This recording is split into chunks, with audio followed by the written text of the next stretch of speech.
Parents have good intentions. We want our kids to have a safe, warm place to sleep, food in their stomach, clean clothes, and lots of love. But sometimes it's hard. Being short just a few dollars each month may mean the bills fall behind and the power bill or rent can't be paid. This, combined with the challenges of parenthood, creates a lot of stress, especially for those who don't know what help is available and may place children at risk for neglect or abuse. Well, stress and families, especially low-income families, I would think is one of the most difficult things to manage. And they don't teach you this in college. They don't teach you this in high school. When we start having, our kids, it's just kind of fly by the seat of our pants. And when you try to do the right thing, work regular jobs, don't commit crimes, get off of drugs, all of these things are new to us. And combine that with economic stress of not being able to turn your lights on, having to choose between lights or heat, having to choose between a car payment or a telephone bill. All of these things can really wear you down after a while. Then you have to be able to maintain a happy face for the kids because it's not their fault. So I think if FAR can help alleviate any of those stresses, help us manage, give us some coping skills, maybe some financial classes, I think all of these things would go far to help a family understand that it's not hopeless. Because sometimes when you have that many stressful situations at the same time, and I'm speaking from experience, it can really take your mind into places you don't want to be.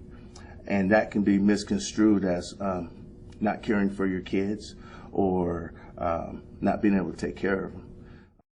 Children's Administration of the Department of Social and Health Services is about to launch a new alternative child welfare pathway called Family Assessment Response, or FAR. FAR is a voluntary program.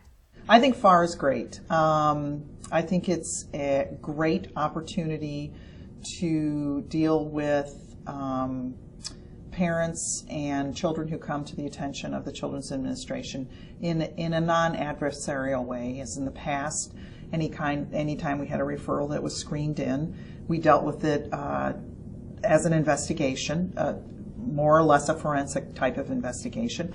And this allows us to handle those types of cases with a very different perspective, providing families with services and concrete goods and working with them, dealing with their issues from their perspective, and assisting them in a way that allows them to improve the areas that brought them to our attention to begin with. Other states that have used differential response have been very successful in lowering the reoccurrence, the numbers that come back into the system. So we're very hopeful that we will have the same success. And I think that the social workers are excited about it as well. Like all Children's Administration programs, FAR is focused on the safety of children. FAR workers will assess safety the entire time a family is engaged in the FAR pathway.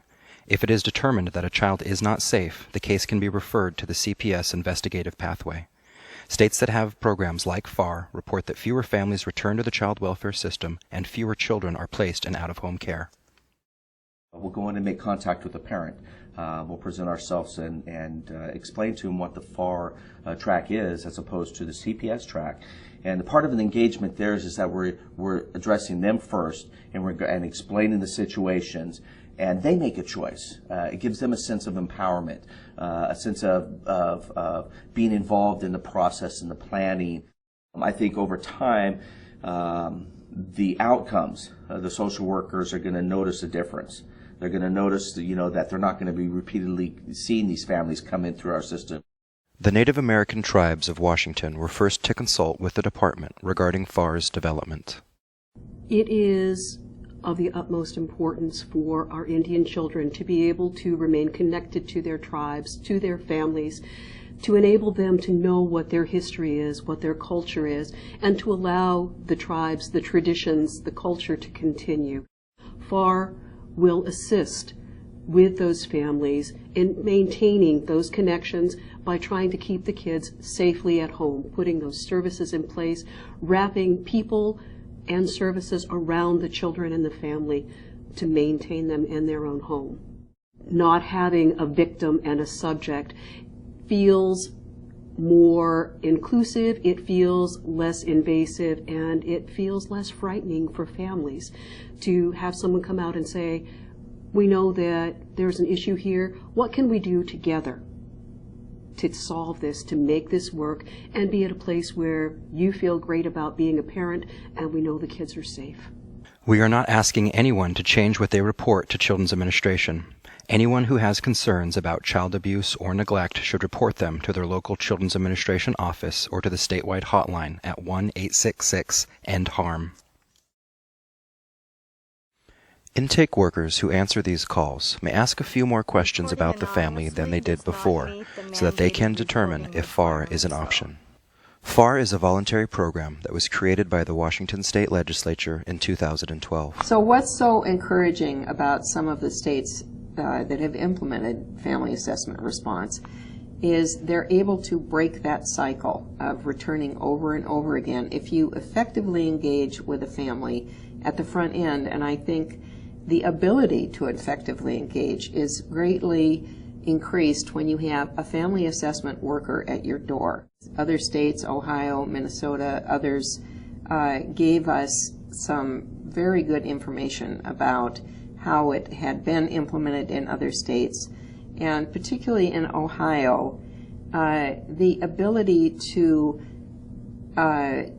tap into community resources that had never been tied with child welfare and really have much better engagement of families in their own communities and the community's willingness to step forward and support those families. So with that, we went ahead and drafted a bill, and it went through a short session of the legislature and was approved, which I think is pretty remarkable. When the families are vested in the community, we just have better success all the way around. Kids stay in school, people don't go to jail. I mean, there's all sorts of great benefits to it. When there's resources available out in the community to help with that, it definitely, helps the family stay together more. And it also shows the kids that there are answers to the solutions or to the questions that we have. And that to not be afraid to ask other people for help. Children's Administration cannot do this work alone. We are asking local communities and service partners to help us improve the lives of children. What I love about FAR is that it engages families in a way that's much different from the ways that we've tried to engage families in the past. When families are struggling, what they really need is to be engaged with the community. They need support from the community. They need support from social service organizations, faith-based organizations, local businesses, state agencies, and they need to partner, they need to feel that they are partners with us and with the Children's Administration so that we can help them to find the resources they need to get the support they need. When we strengthen families, children can stay with their families. Children need an anchor, and family provides that anchor for them. And when families are struggling, children need to know that the community will be there to help support their families so that they can remain together. When we separate children from their families, they go into their own state of crisis. Sometimes it's necessary if children are unsafe or if there is severe neglect, but there are many times when some family strengthening will help to keep that family together and support the children in their own homes. The FAR pathway emphasizes family engagement with the community. We all know the importance of being part of community, of having a support system that will hold us up when we are struggling. Social service agencies, faith-based organizations, local businesses, and other state agencies work as partners with parents and the Children's Administration to find resources, including help with parenting skills, housing, transportation needs, employment, food, clothing, medical and dental health services. The community is critical to helping us keep children safe. The community is also critical to helping us assist the family in making the improvements they need to make to basically get us out of their lives. And so that said, it's very important for us to encourage the community partners and work with the community partners to assist us in this venture. I mean, it's a different way of doing business, and we're pretty excited about it. FAR will be implemented over a 2.5-year period as funding allows. For more information about Family Assessment Response, please visit our website.